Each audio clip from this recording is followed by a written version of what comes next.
This is QTV News coming to you live from our studios on Caraba Avenue, and I am Jenna Bosonko. Thanks for joining us here at the main news headlines. President Barrow received Mohammed Ibn Chambas, the International Idea Resource Person, to discuss the resumption of dialogue on the Gambia's constitutional review process.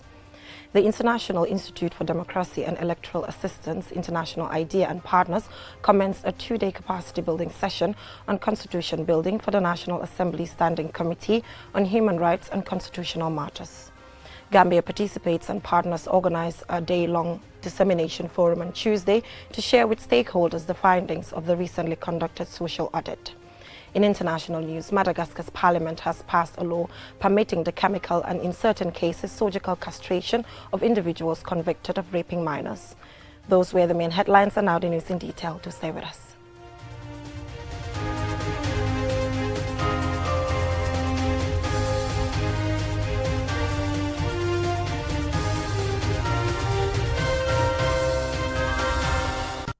Thank you so much for joining us. This is QTV News and I am Jenna Bosonko. President Barrow received Mohammed Ibn Chambas, the International Idea Resource Person, at the State House in Banjul on Monday, where the two held talks on the resumption of dialogue on the Gambia's constitutional review process. Aliou Cisse has the rest of that.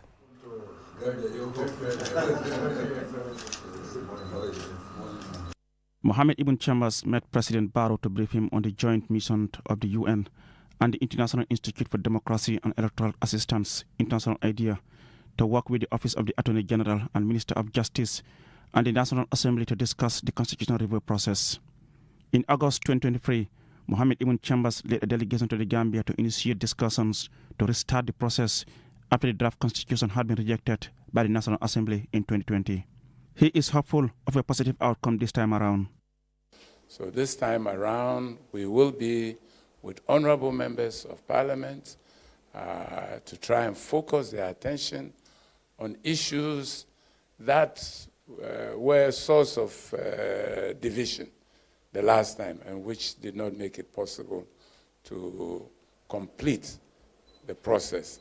I think there's a new determination, that is the determination on the part of all to complete this process this year, bring it to fruition, hopefully by end of year, as you know, through a referendum process. Whatever international community can do, the UN, International IDEA, other bilateral partners can do to support this. You know that they are willing, they are able to accompany the Gambia through a successful process. It's essentially a Gambian process. That's how it should be. Mohammed Ibn Chambas, a former UN Special Representative of the Secretary General for West Africa and the Sahel, commended President Barrow for convening open political dialogue with opposition political leaders to pave a way forward for the unity and development of the country.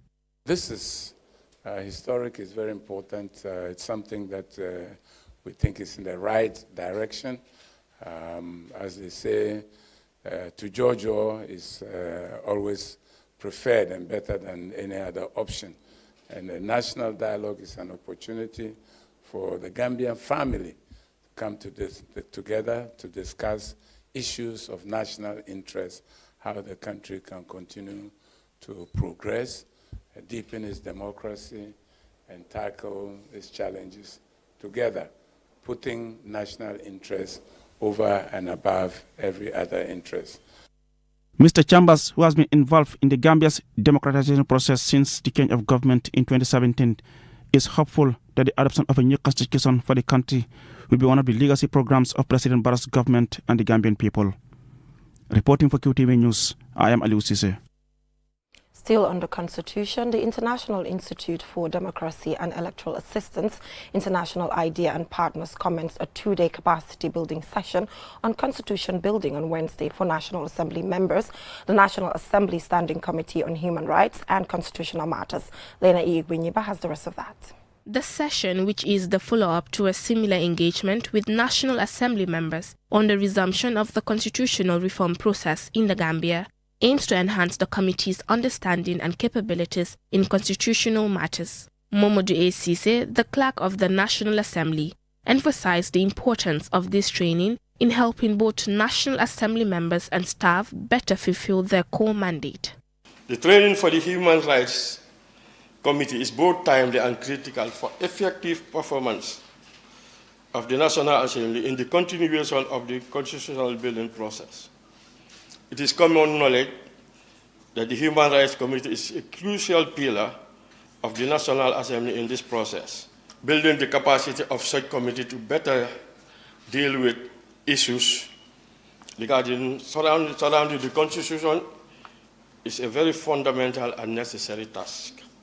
The capacity development session includes topics such as a practical analysis of constitution building, the mandate and role of parliaments and standing committees in constitution building, and a human rights-based approach to constitution building. It will also cover legislative drafting in constitution making, among other key areas. Jaina Bafai is the head of International IDEA Country Office. We hope that by the end of this session, our honourable members here will champion the building of consensus around issues and ensure a human rights-based approach is taken in our constitutional building process. International IDEA remains committed to being a strong friend and partner of the National Assembly and by extension the Republic of the Gambia. Corrado Pampaloni, the EU ambassador to the Gambia, highlighted the integral role of the committee in the constitutional reform process. To the members of the Standing Committee, you all depend that drafts the future of the Gambia. The responsibility bestowed upon you is monumental, yet it is matched by an opportunity to foster a legacy of hope, unity, and resilience. I am confident in your ability to craft a constitution that not only meets the aspiration of the Gambian people, but also stands as a testament to democratic excellence on a global scale.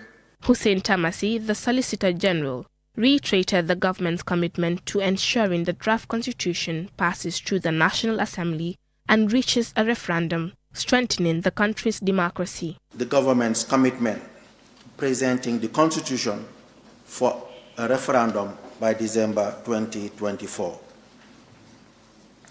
As a government, there is every determination to ensure that the constitution, the draft constitution, is introduced before the National Assembly somewhere in June this year.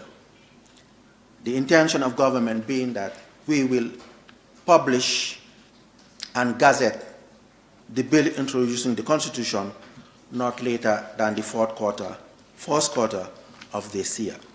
The capacity building training is crucial for ensuring legal expertise, protecting human rights, maintaining checks and balances, and boosting public confidence in the Constitution. Reporting for QTV News, I am Lena Igwenyiba.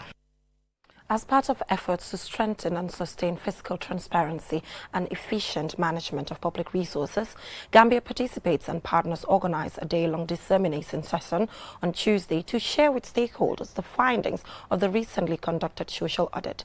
Loliam Kamara has the rest of that story. The dissemination is to disseminate the findings of Gambia Participates' 18-month project on strengthening and sustaining fiscal transparency and accountability in the Gambia. The project is funded by the U.S. Embassy in Banjul.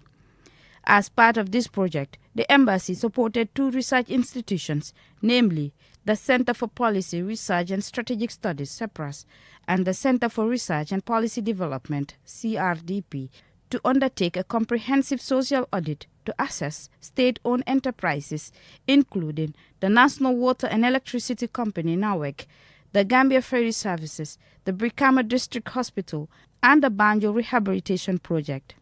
In attendance were government officials and representatives of civil society organizations to discuss the findings and suggest further action. Joanna Eba, Program Officer at the U.S. Embassy in the Gambia, reflected on the work Gambia Participates have been doing over the years to strengthen the Gambia's democracy, including working on increasing the capacity of National Assembly members, educating the public, and holding the government accountable, adding that the work of CSOs, including Gambia Participate, since then has not gone unnoticed. She adds that The U.S. Embassy is delighted to be one of the organizations supporting the work of Gambia Participates. Gambia Participates is the first organization to win the Fiscal Transparency Innovation Fund in the Gambia. While there may have been some concern that they can handle not just the workload, but managing the sum of the grant, Mar and his team have shown us there was nothing to worry about.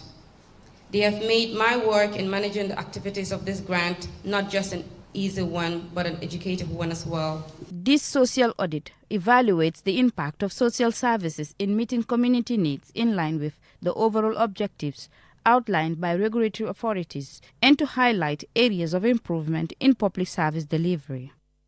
Lamin Damfa, the Executive Director of the Center for Policy, Research and Strategic Studies, CEPRAS, and one of the authors of the Social Audit Report, gives some key recommendations from the findings for the National Water and Electricity Supply (NAWEC) and the Gambia Ferry Services.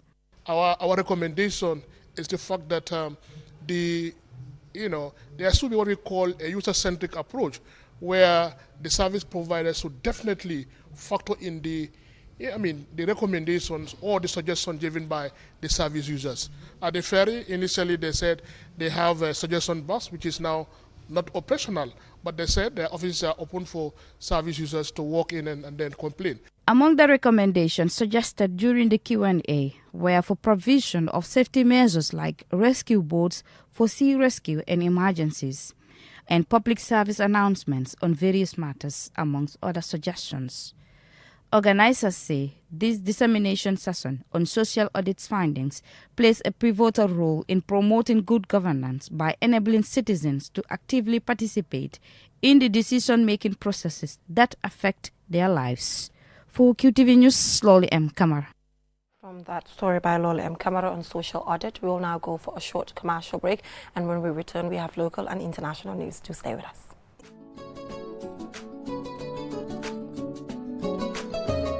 Tobacco Control Act 2016 came into force in December 2018. Section 9 of the Act gives every person the right to a tobacco smoke-free environment, and a person consuming a tobacco product shall ensure that he or she does not expose another person to tobacco smoke.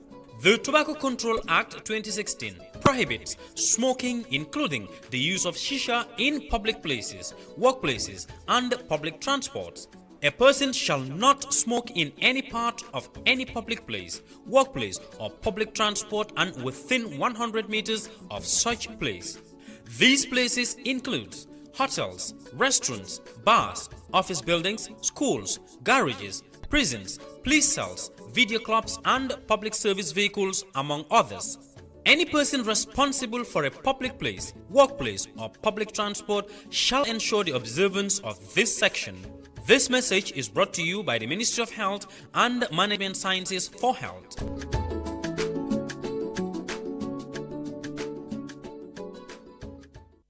Never before in the Gambia, QCell is giving you an unbeatable offer. Activate our 5G network on your 5G-enabled phone and enjoy free internet for 7 days. Yes, you heard that right. Activate QCell's 5G on your phone and experience what true 5G internet feels like. Get your QCell SIM cards activated today at the following care centers: Banjul, Senegambia, Brikama, Bursubi Turntable, Bakau Airport, and Kairaba Avenue headquarters. Rush now and be part of the future with QCell's 5G. Free internet for 7 days only with QCell. For more information, call QCell Customer Care on 111. QCell Sunyubus. We innovate. Orders follow. Terms and conditions apply.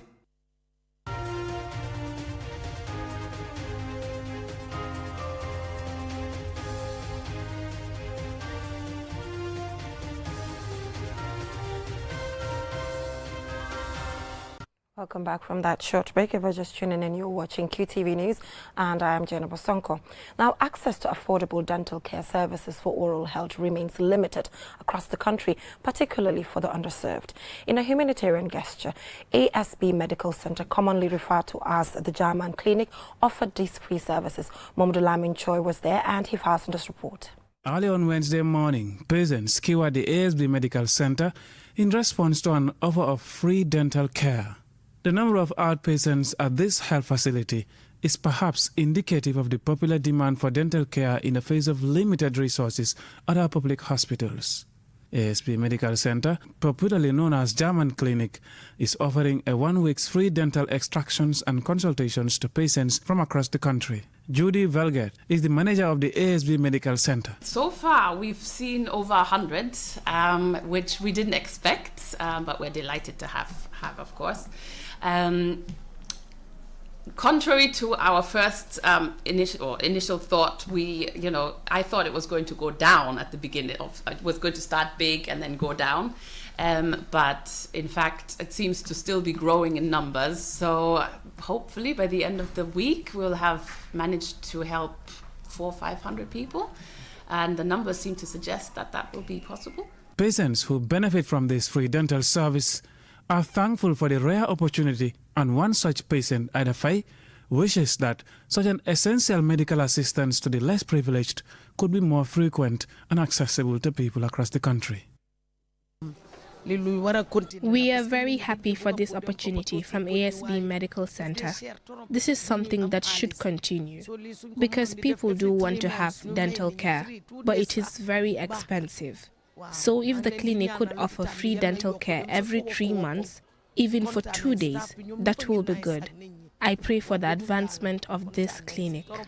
As a health facility offering humanitarian care, this is not the first time ASB Medical Center has offered free medical services to patients. Towards the end of the year, the medical center hosts free surgical camp for patients. From the 4th to the 11th of March, ASB plans to roll out a much bigger free medical outreach covering several health conditions. In terms of the clinic as a whole, we have several initiatives that we do per year. One is actually coming up in March. On the 4th of March it starts. It's a week of the FACE project. During this project we have a team of doctors that comes and they look at facial tumors, cleft palate correction, if you've burnt yourself and have contractions from that on your arms and your legs. We look at that too, and any other skin tumors that somebody may have in the community and may not have had access to healthcare, we will happily do that free of charge for the community as well. The Dipakunda-based medical center has expanded its health facility with modern equipment and is offering a greater range of medical services to patients. Abdullah Biba is ASB Medical Center's administrator. On top of that, we have slashed 50% of our dental services, like the cleaning service and all other necessary services. Beyond that, we have been operating for a lot of services at no cost. We have a team of German doctors who have been coming here on 2 occasions, as the manager said, the FACE project. These are surgeries that are very expensive if somebody have to leave the Gambia and go to Europe or wherever and do these surgeries. ASB Medical Center has been operating in the Gambia for more than 20 years and sees thousands of outpatients annually from across the country. Mahmoud Lamin Choi, QTV News. Brilliant. Now, Musa Dabo Jr., a 26-year-old actor, scriptwriter and film producer hailing from the Gambia, shares his remarkable transition from the Gambia to Nigeria's thriving film industry, commonly known as Nollywood. Lena Ikwenyiba has the rest of that. Musa Dabo has gone from admiring Nigerian actors on YouTube to being discovered by a Nigerian director via social media in 2021, starring alongside some of those actors on the big screen and swiftly making his mark in Nollywood, appearing in over 15 movies and earning recognition, including the African Nollywood Golden Award. Musa Dabo Jr. recounts his journey into one of Africa's most lucrative movie industry. When I was actually on my LinkedIn, so a particular Nollywood producer that I know, sent me a message. He texted me and he told me that my profile indicates that I'm a Gambian and I'm also an actor. So he said he watched a film, which is a Gambian film, and he loved the protagonist and he would love to have him in Nigeria. So I told him, okay, which film is that? So he sent me the link of the film. So I could only see my link and my YouTube name, Musa Dabo. It was a great feeling. And for me, it's a do or die thing for me. So I must be a professional actor or nothing. So those things actually kind of motivate me. And I write my own films. push myself. That's what I've been doing all through. Dabo highlights his roles in films like Cruel Love and Life of Pains, and the Nigerian stars he has collaborated with on set. I featured in about 15 to 20 films with so many Nollywood actors. My first film was with Destiny Itiko. Frederick Leonard was there. Officer Kim Paul was there. I featured in a film with Ngozi Evuka, Jerry Williams, legendary Mama Ebele Okaro. I featured in a film with Zubi Michael, but I've never seen it yet. I featured in a film with so many actors, so many. Like if you check my Facebook, you will see my pictures with them. My videos, Lucy Donald, a lot of them. As the Gambia witnesses a surge in youthful talent within its film industry, Dabo offers advice and encouragement to fellow actors and actresses. They should have passion for what they do. Number 1 is passion. Number 2 is sacrifice. Number 3 is discipline. You must have these 3 things. You understand? And continue to work harder. Then they will definitely get there, inshallah. Last year, a top Nigerian bank executive estimated Nollywood's value at $6.4 billion. And in January this year, the comedy A Tribe Called Judah became the first Nollywood film to earn 1 billion naira in home-based cinemas, which is more than any Hollywood movie earned in the country in the same period. Investment in the nation's film industry can stimulate economic growth by creating jobs, attracting tourism, and showcasing cultural heritage. It also fosters creativity, promotes national identity, and amplifies soft power on the global stage. Reporting for QTV News, I am Lena Igwenyiba. From that story by Lena Igwenyiba, let's take a look at news beyond our borders.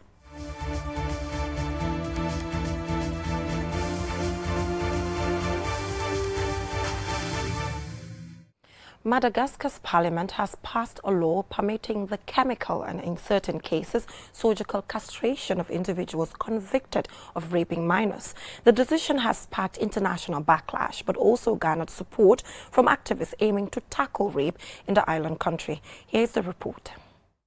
The legislation ratified by the Malagasy parliament on February 2nd and pending presidential approval mandates surgical castration for offenders targeting children under 10, with options of surgical or chemical castration for those assaulting minors aged 10 to 13 and 14 and 17, accompanied by lengthier prison terms, potentially extending to life imprisonment.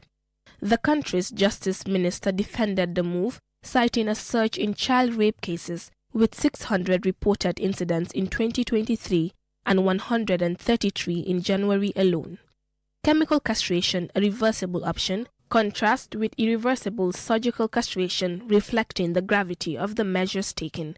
Several countries and some U.S. states, including California and Florida, allow for chemical castration for some sex offenders. Surgical castration as a punishment is much rarer. While Amnesty International condemned the law as constituting inhumane and degrading treatment, arguing its inconsistency with Madagascar's constitutional principles, local activist groups like Women Break the Silence perceive it as a crucial deterrent against sexual violence. They hailed the measure as progress, emphasizing its potential to dissuade potential offenders, contingent upon public awareness and understanding. Madagascar has long grappled with alarming rates of child sexual abuse, a plight underscored by organizations like the United Nations Children's Fund. NGOs note that official figures likely underestimate the true scale of the issue due to societal taboos and victims' reluctance to report incidents, particularly within incestuous contexts. Reporting for QTV News, I am Lena Igwenyiba.